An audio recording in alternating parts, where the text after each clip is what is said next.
Conversations with Qigong teachers. Isn't this intriguing? Because often when you go to classes, you've just got one teacher and you may go to a different teacher, but you're like, what do they chat about behind the scenes? Wouldn't you like to know? In a single school, quite often you'll hear rules, or you'll hear you do it like this, or you move like this. Whereas we tend to ask each other, why? What's that about? How does this work? What are your thoughts on it? Yeah.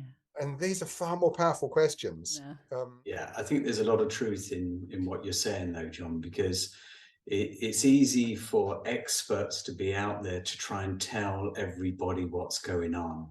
And there's so many different types of Qigong that suddenly everybody's an expert in their system. And what's so great about this, it's not that we're here to tell everybody how it actually works, but it's to have some really great questions. We've got more great questions than we have great answers. The great questions coming from the people that get involved. And that's what then makes it interesting, because we don't know what we know often until somebody asks us a question, or we end up bouncing off each other over it. And then suddenly we go, whoa, yeah, I hadn't really thought about it from that perspective.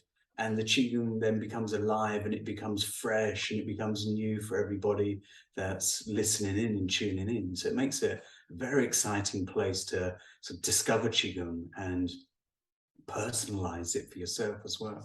There's a great leveler here with these conversations because we rock up and whoever's had like 150 years of experience doesn't, or three, it doesn't matter. It's where you're at in the moment with your chi, with your questions, with your listening, as you say, and then being open for what comes through. And that's what I've been fascinated about our conversations. We don't know where they're going to lead to, but we each hold space for one another in a very like respectful, friendly way, and curious, like this is fascinating, and then that again piques something within another person, and then the conversation develops. And Yeah, and as Clara says, it's always unpredictable where we go with them.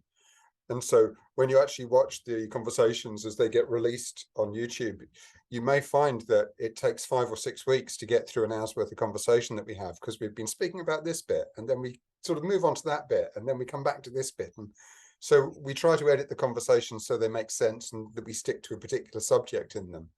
But yeah, it's just the ability for us to explore together that I find immensely exciting. And yeah, that place of really just taking time to understand different perspectives and not sit in front of the guru who knows everything.